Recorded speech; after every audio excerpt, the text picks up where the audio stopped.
En Propuesta Semanal hoy contamos con una personalidad muy conocida en los medios de comunicación, muy solicitado en los programas y es una persona polifacética. Yo me siento muy identificado con él porque él es ingeniero civil, pero es politólogo, ha hecho maestría en relaciones internacionales, pero también en defensa y en muchísimas otras áreas. Así que es un conjunto de cosas con el cual podríamos hablar de infinidad de temas. Alfredo de la Cruz. Muchísimas gracias, Alfredo, por aceptar la invitación. Un placer contigo acá. y tu auditorio, que es bien amplio. Sí, a esta hora tenemos una buena audiencia. Y debo decirte que la admiración es mutua. Debe ser por la afinidad que tenemos. Ingeniero civil. Sí.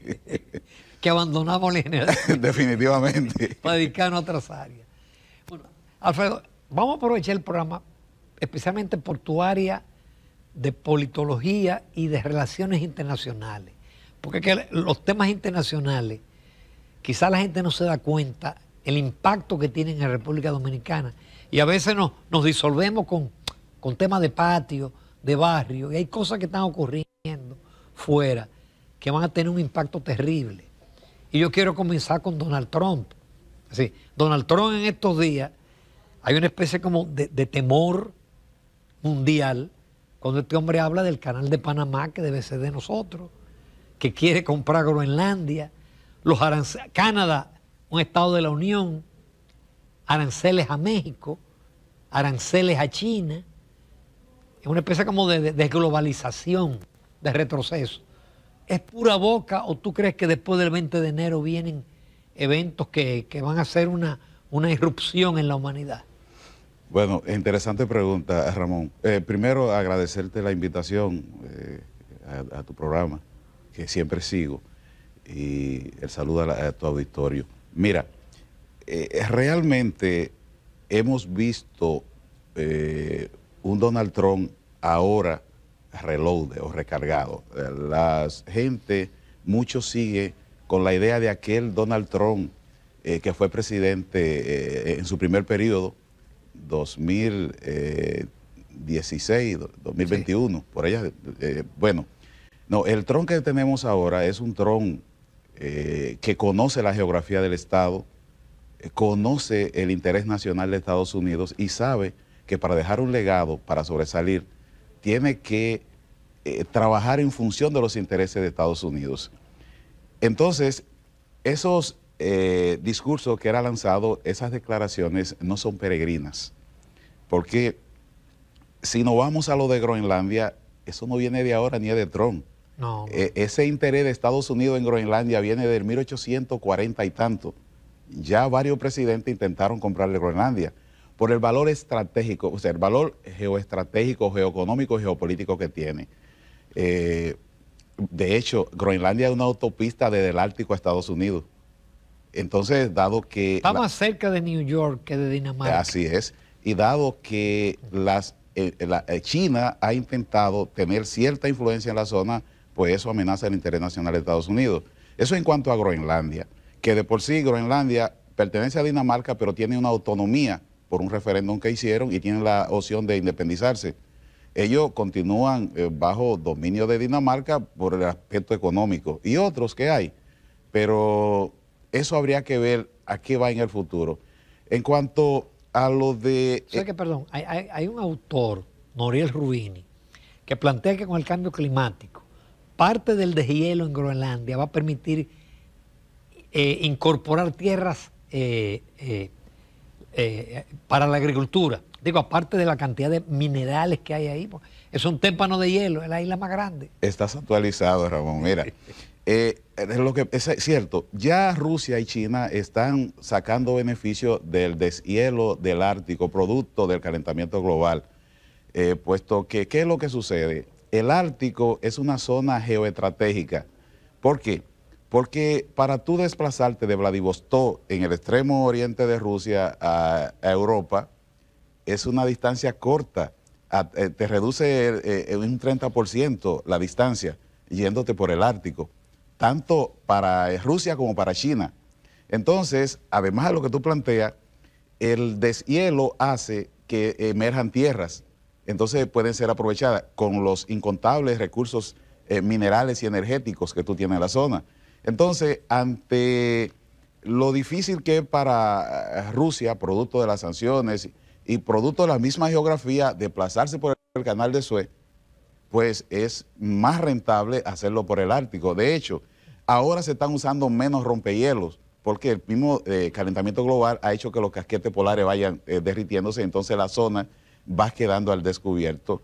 Y si uno ve mapas recientes, comparando 2019 con 2024, tú verás la potencialidad que tiene la zona para establecer rutas comerciales. Entonces, en los 1900 se estableció un convenio con los países ribereños al Ártico. Todavía no se había aprobado la Convención del Mar de Naciones Unidas, que hoy dice que tú tienes 12 millas náuticas, 200 para... Bueno, entonces, en ese convenio inicialmente aceptado y no rechazado por nadie, solo tienen influencia las naciones que es ribereñas con el Ártico, lo que es Estados Unidos, Dinamarca, Rusia, Noruega.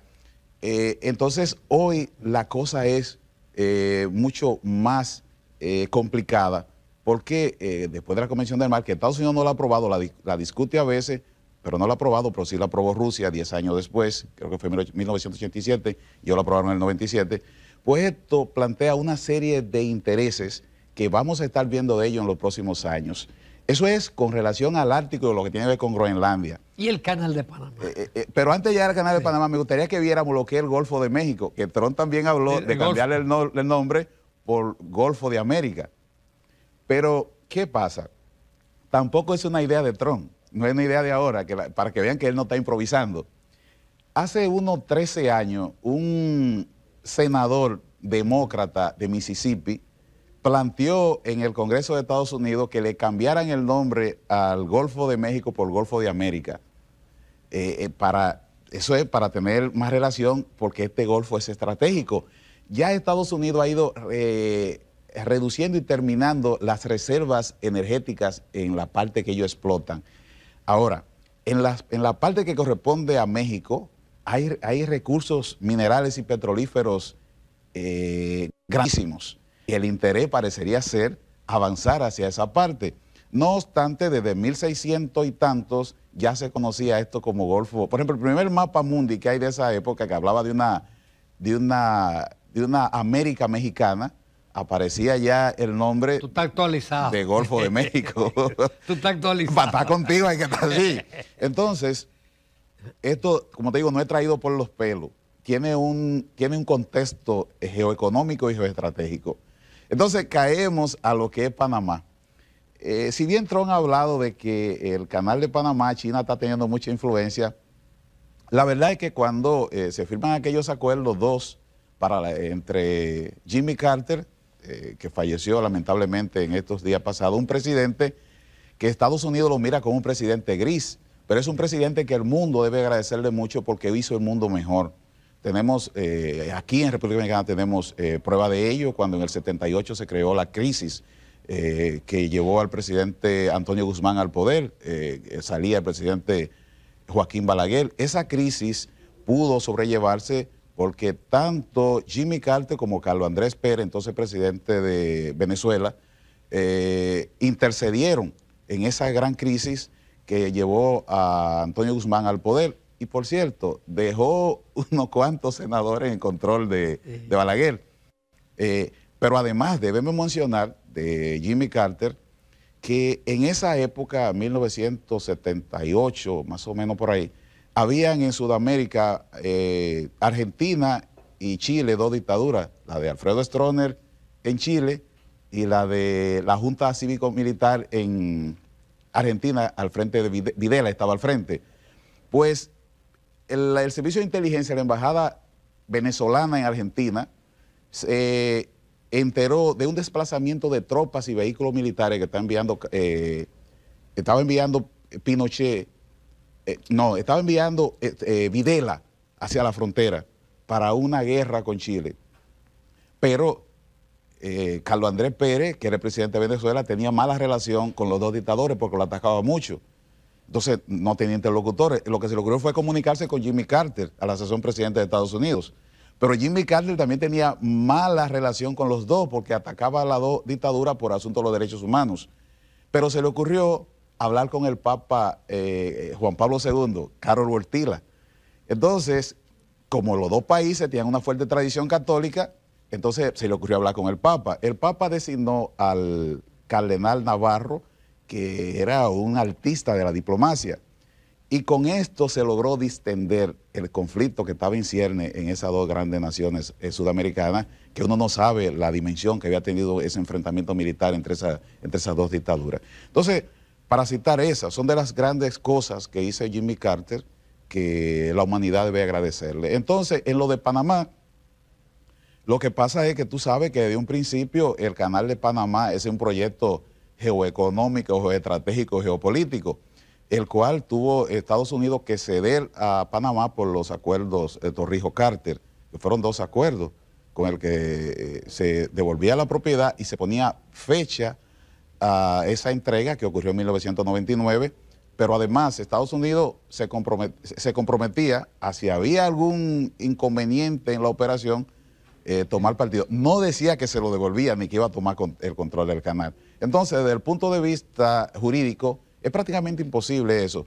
Pero yo lo que pienso que detrás de esas declaraciones hay algo mucho más importante. Tú te recuerdas que el orden internacional actual que tenemos se desarrolló en Yalta después de la Segunda Guerra Mundial y se reforzó en la cumbre de Budapest cuando se desintegra la Unión Soviética y las armas de Ucrania van a Rusia. Ese fue el retoque a ese orden internacional que tenemos hoy. Pero en la actualidad, este orden internacional está herido de muerte. No podemos decir que estamos en un multilateralismo, pero sí es claro que no estamos en una hegemonía como en los 90, cuando solo estaba Estados Unidos después del desmembramiento de la Unión Soviética. Entonces, tarde que temprano hay que crear un nuevo orden internacional. Y las grandes potencias, que son las que siempre lo hacen, se van a sentar en la mesa. Entonces, ¿qué es lo que Trump está diciendo de una manera? Ok, China y Rusia, por allí. Eso es sagrado, Panamá es sagrado, Groenlandia es sagrado, el Ártico tenemos que discutirlo. Entonces le estoy diciendo claro, América para los americanos es una nueva versión de la, James Monroe. De la doctrina Monroe, ¿verdad? Entonces, tú sabes que el conflicto que hay en Europa del Este, en Ucrania, no tiene una solución militar. Ahí no está Ucrania en un conflicto bélico con Rusia, no, no, no. Ahí está Rusia y China enfrentadas a Occidente a través de la OTAN, donde Estados Unidos es el principal valedor de la OTAN y de Occidente. Entonces, esa guerra no tiene solución militar. La solución de esa guerra es negociada, es diplomática. Por tanto, los valedores de la grande potencia van a tener que sentarse en la mesa de negociaciones, repartirse el mundo nueva vez. Pero ¿qué sucede? Ahora hay nuevos actores regionales como Turquía, por ejemplo. ¿Qué tú haces con Turquía? ¿Y la India? La sacas de la mesa. Tú tienes a la India. La India tiene la población más grande del planeta, pero encima de eso es una potencia nuclear. Pero encima de eso, la India hoy tiene un aporta al Producto Interno Bruto Mundial más que el Reino Unido, que eso es mucho que decir. En el 1900, el 25% de la población mundial era la europea y una gran componente del Producto Interno Bruto Mundial. Sin embargo, hoy el porcentaje de la población mundial que responde a Europa es entre un 6 y un 7%. Y sí sigue aportando al Producto Interno Bruto Mundial un 17%, pero ¿hasta cuándo va a durar eso? Siendo que el eje económico se ha desplazado a Asia, al Indo-Pacífico. Y tú tienes países como Vietnam que aportan al Producto Interno Bruto Mundial igual o mayor que Francia. Entonces, el eurocentrismo se ha desplazado. Y eso es una realidad que habrá que reflejar en un nuevo orden mundial. Y esa es la situación que se está dando en la actualidad. Pero aparte de eso de la geopolítica, el tema de las tarifas, que rompe definitivamente el Tratado de Libre Comercio de Estados Unidos, Canadá y México. Si Trump impone aranceles altos a México y a Canadá y se lo va a imponer ya fue impuesto y se lo va a reforzar a China. Es decir, lo que se teme es que haya una especie de desglobalización y de desacoplamiento entre China y los Estados Unidos y que se afecte el comercio mundial. Sí, mira, eso es muy importante lo que tú sugieres, lo que tú comentas. Y sí, acuérdate que la globalización como tal se la ganó China a Estados Unidos. Y eso es lo que Trump, la administración entiende de su primer periodo, ¿verdad? Y tratan de cambiar las reglas del juego. Acuérdate que China entra a la Organización Mundial del Comercio como un país subdesarrollado. Por tanto, las contribuciones que hace China son muy limitadas en cuanto a las responsabilidades del sistema de comercio internacional. Entonces, ¿qué es lo que pasa? Al cambiar la regla del juego, Estados Unidos quiere hacerlas más favorables a ellos. En México, por ejemplo, hay más de 30 marcas nuevas de vehículos chinos. Y eso significa que hay una cantidad grande de empresas chinas que, aprovechando la cercanía y las facilidades de mercado, se han introducido en México y están beneficiándose de esas facilidades. Lo sabe Estados Unidos, lo sabe Canadá. Y si bien un aumento de tarifa podría trastocar esa área de comercio, tal vez eso no sea de esa manera. Pero lo que sí está presionando para que China se comprometa un poco más con el mercado del fentanilo que está entrando a Estados Unidos por México y sobre esa gran realidad, sobre las reglas de origen que están siendo violadas y están llegando productos de China y traspasándose al mercado estadounidense, violando todo ese escudo que ha planteado Estados Unidos sobre China desde el punto de vista que Estados Unidos ha tratado de desacoplarse precisamente de China como fábrica del mundo y buscando otros lugares como Vietnam y el mismo México. Obviamente, de alguna manera esto afecta el comercio global. Y entre otras cosas de pandemia y costo de los fletes, son cosas que inciden realmente en el comercio global. Por lo que, a decir de muchos, habría que ver qué tanto de esto es alarde y qué tanto de esto sea realidad. Bueno, estamos cerca de verlo cuando Trump llegue. El 20 de enero está ahí. Exactamente. Antes de irnos a la pausa, hay un tema que uno en la prensa aquí no se ha manejado mucho, que es el tema de Siria. Okay. La caída de un dictador en la cual aparentemente ganan los Estados Unidos, pierde Rusia, gana Turquía, pierde Irán. ¿Cómo tú ves? ¿Qué va a pasar ahí? ¿Va a pasar en Siria lo mismo que pasó en Egipto y lo mismo que pasó en Libia? Bueno, mira, esa pregunta interesante también. Mira, la guerra en Siria, la guerra civil siria, nunca se fue, nunca terminó y nunca fue una guerra a dos bandos.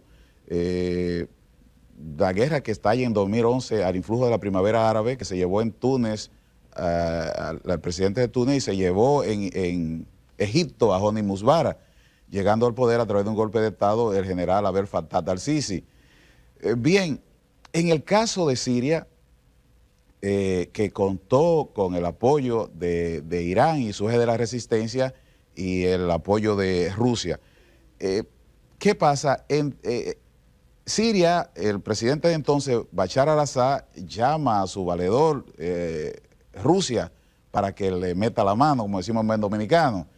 Rusia detiene el avance que iba muy negativo hacia Bashar al-Assad y logra recuperar el 75% del territorio, pero se hace en una especie de acuerdo entre el 2017 y 2018 entre Turquía, Irán y Rusia, donde Rusia se compromete a impedir que Bashar al-Assad tome por la fuerza la provincia de Idlib, donde se habían refugiado los rebeldes, y Turquía, que apoyaba los movimientos integristas, redujera su actividad, se le permitían ciertos puntos de controles y la guerra quedó, ese conflicto, esa guerra civil quedó en cierto nivel de equilibrio. Pero no todas las partes aceptaron esa paz y ese equilibrio, porque allí teníamos grupos integristas, islámicos, teníamos grupos laicos, que eran personas que se opusieron al régimen de Bashar al-Assad y militares que desertaron, pero no eran islámicos. Y también teníamos a los kurdos, que en realidad no luchaban, tenían su propia agenda. Y teníamos actores internacionales como Turquía, Qatar y la misma Irán y Arabia Saudita, que con el apoyo de estos tres, sacando a Irán, de Estados Unidos y otros aliados, se mantuvieron en la zona. Ahora, ¿qué es lo que pasa? Grupos como Tahrir al-Sham nunca estuvieron de acuerdo con esos acuerdos, valga la redundancia, y se mantuvieron peleando con todos. Ahora, ¿qué es lo que pasa? Producto de la guerra de Rusia en Ucrania, el interés de Rusia hoy es otro y está muy concentrada en Ucrania, pero con la guerra de Israel contra Hezbollah en el Líbano, contra Hamas en Gaza y contestando la embestida de Irán con los misiles que lanzó, pues Israel golpeó duramente a Hezbollah, a Hamas y a Irán. Fíjate que cuando Israel hace el ataque se dice que fue leve, pero la realidad no ha mostrado que fue más contundente. Entonces, los rebeldes tomaban nota de esto y aprovecharon el momento preciso para darle el golpe de gracia al régimen de Bashar al-Assad, que tenía 50 y tantos de años. Y en ese momento, pues ni Irán ni Rusia pudieron ayudar al régimen, que no tuvo más que salir huyendo. Y eso ha sido un golpe duro, se quiera o no, tanto en el prestigio internacional de Rusia, que en el 2015 se dio muestra de esa tecnología, de ese poder, mandando ataques del Mar Negro, misiles directos hacia allá. Pero la realidad es que ahora no es lo mismo. En aquel momento necesitaba mostrarle a Occidente que ellos eran una superpotencia global, pero ahora están estancados en Ucrania. Entonces, ¿qué va a pasar en Siria? Así rápidamente. Es un conflicto muy grande y con muchos actores muy complejos para tratar de sintetizarlo, pero a grosso modo tratamos de ver. ¿Qué va a pasar en Siria ahora? Bueno, tenemos en Siria que Israel ha ocupado los territorios del Alto de Golán, que era la zona distendida del lado sirio en el monte Carmelo. Bueno, Israel ha copado toda esta zona porque es una zona estratégica que le permite tener supremacía aérea en toda esa región del Medio Oriente y está más cerca de Damasco, la capital de Siria. Pero los kurdos allá en el Kurdistán iraquí defienden sus intereses y quieren negociaciones con las nuevas autoridades. Por lo pronto, al-Golani, ahora se llama al-Shra, ¿verdad? Plantea, le han lavado la cara de un punto de vista occidental. Tú mira una imagen de al-Golani ahora, sí, una imagen de Zelensky y una imagen de Fidel Castro, y tú verás que son muy parecidos. Si tú le quitas la barba, es Zelensky, pero con la barba tú ves que es Fidel Castro, pero con una imagen occidental. O sea, ya nos olvidamos de que eso eran yihadistas que decapitaban cristianos, decapitaban drusos y decapitaban kurdos. Ya no olvidamos de eso. Entonces, ahora lo que podría dejar ver que de fondo hay cierta connivencia entre esos movimientos integristas y el Estado de Israel. Porque si tú te fijas, tanto Estados Unidos como Israel han sido muy eficaces en descabezar régimen laico para imponer regímenes autocráticos o islámicos. Tú dirías, pero Alfredo no tiene... Sí, lo que pasa es que esos regímenes son más visibles y son más fáciles de justificar intervenciones sin presupuesto. Y parecía verse que hay cierta connivencia entre Turquía e Israel en Siria. Pero ¿hasta cuánto durará eso? Bueno, ante las ambiciones hegemónicas de Turquía y la defensa de sus intereses, de sus imperativos estratégicos de Israel, yo creo que estamos a poco espacio de tiempo de que haya un conflicto aún mayor entre estas dos potencias regionales. Interesante análisis. Con tu permiso, Alfredo, nos vamos a comerciales y vamos a temas nacionales también. Continuamos esta interesante entrevista con Alfredo de la Cruz, ingeniero, politólogo, experto en temas internacionales, en defensa. A veces hemos hecho entrevistas en términos de defensa, pero ahora el panorama global es lo que vale la pena no estar pendiente. Y bueno, y caemos en República Dominicana. ¿Cómo se ve República Dominicana frente a este nuevo mundo? Un país que tiene estabilidad económica, estabilidad política, pero con graves deficiencias en salud, en educación, en infraestructura, y que enfrenta un mundo de inteligencia artificial, de robótica, etcétera, etcétera. Mira, interesante pregunta nueva vez tuya, tú estás en la cosa. Mira, el panorama internacional es desafiante, como siempre lo ha sido, y para República Dominicana, que se levanta inerme ante el mundo, porque República Dominicana siempre ha estado sola desde la creación de la independencia. Desde aquella independencia efímera de Núñez de Cáceres, cuando mandó a Antonio Pineda a la Gran Colombia a hablar con Simón Bolívar, que no pudo reunirse con él. Desde ese momento hemos estado solos siempre. Y República Dominicana no puede esperar que nadie venga a desarrollar un proyecto de nación. República Dominicana tiene que desarrollar su propio programa de proyecto de nación.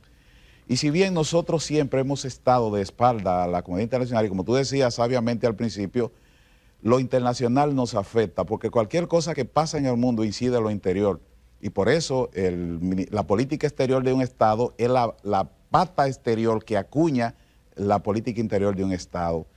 Nosotros, como un país periférico que estamos en la esfera de influencia de una superpotencia global como es Estados Unidos, tenemos que ser muy inteligentes, actuar con inteligencia y sigilo de cara a esa realidad. No significa que nos tapemos la boca, pero significa que las batallas que peleemos sean elegidas por nosotros. Y ante esa gran realidad, nosotros debemos sacar beneficios de ser el país de América Latina que mejor comprende a la sociedad norteamericana, donde tenemos grandes hombres dominicanos que son grandes hombres estadounidenses. En ese sentido, cabe resaltar el trabajo que viene realizando la actual administración en ese apartado, donde, por ejemplo, hay una comisión en la cual está nuestro amigo Peregrín y otros que ha estado andando en misión en la Unión Europea, en Centroamérica, en Sudamérica, en Norteamérica. Es una especie de ablandar a esos actores internacionales y decisores globales sobre la realidad dominicana, por ejemplo, con el tema haitiano. ¿Cuál es la realidad nuestra desde el punto de vista económico, desde el punto de vista social y desde el punto de vista político? Algo que no había ocurrido nunca. Y es por eso que en estas circunstancias, con todos esos rifirrafes que hemos tenido, no nos han presionado tanto porque esa comisión ha hecho su trabajo. En esa comisión está mi amigo viceministro André Lugo Ritz, y tengo que mencionarlo porque esa misión ha sido excelente. Y sobre todo, esa campaña internacional que ha llevado el presidente Luis Abinader a todos los foros internacionales respecto del tema haitiano. Para algunos dominicanos dicen que no debería de hacerlo, que ese es un tema de Haití. No, pero es que el tema haitiano es el principal tema para nosotros. Y producto de eso, precisamente, eso es lo poco que hemos visto que han hecho, que no es suficiente, pero es algo como la aprobación de esa fuerza policial, de esa misión de estabilización internacional que hay en Haití, comandada por Kenia, que no es la panacea, ni es suficiente, que lo correcto había sido la creación de una fuerza de paz, como quiere Estados Unidos, pero países como China y Rusia, que tienen decisión del Consejo de Seguridad de las Naciones Unidas, se oponen. Tú sabes que Haití es de los pocos países que reconoce a Taiwán, no a la República Popular China, y como tal, entonces eso la indispone con China. Entonces China siempre en el Consejo de Seguridad, igual Rusia, que votan siempre en comunidad, se oponen a todas las soluciones que han buscado para Haití. Entonces todo esto presiona nuestras finanzas, nuestra salud, nuestra economía, la vida social dominicana. Y no es que no seamos solidarios como muchas veces dicen otros pueblos, pero siempre tengo que ponerle una anécdota que estando sirviendo en la Unión Europea, con el viceministro que trabajaba entonces, yo planteaba hablar en la Comunidad Europea de la situación que teníamos. Él me comentó en ese momento, Alfredo, en este momento no, porque es que ellos no entienden la realidad. La mayoría de los pueblos de Europa, igual los pueblos de América, todos tienen raíces culturales parecidas. De hecho, los pueblos de América dejan que pasen los inmigrantes por dentro de ellos. Ellos no conocen la diferenciación étnica y social que hay entre nosotros y Haití. Ellos no entienden eso. Pero ya lo están entendiendo con el rechazo de la inmigración musulmana. Sí. Y el surgimiento de los partidos. No, después que esa comisión se envió, que mandó el presidente Luis Abinader por Europa, Centro, Sudamérica y Norteamérica, y esos esfuerzos que se han hecho, ya sí se está entendiendo. En Europa ya no se entienden. En otros foros que hemos estado ya sí no entienden. Sudamérica ya no está entendiendo porque han tenido la presión de la inmigración haitiana en Chile, la han tenido en Brasil, la han tenido en Centroamérica, la han tenido en México, en Tapachula. Entonces ya ellos están entendiendo cuál es la situación nuestra y por eso el momento es oportuno para que con un proyecto de nación bien orquestado, todas las fuerzas vivas de la nación y los partidos políticos sin un color particular, en este caso y en este tema, que es un tema nacional, nos unamos todos para buscar una solución desde el punto de vista dominicano a este problema, pero una solución al tema haitiano en Haití, con el gran compromiso de la comunidad internacional, porque este es un tema que tiene el potencial de destruir el proyecto de Nación Dominicana en el mediano y largo plazo. Definitivamente, oye, totalmente de acuerdo. Qué pena que no hay más tiempo. Tengo un compromiso de invitarte para el telematutino, porque se nos quedaron muchos temas para los que tratamos y me gustó mucho el enfoque tuyo en la última pregunta, porque coincidimos totalmente con el tema haitiano. Alfredo de la Cruz, muchísimas gracias. Vale, gracias a ti, Ramón, un placer. Continuamos, amables televidentes, en Propuesta Semanal.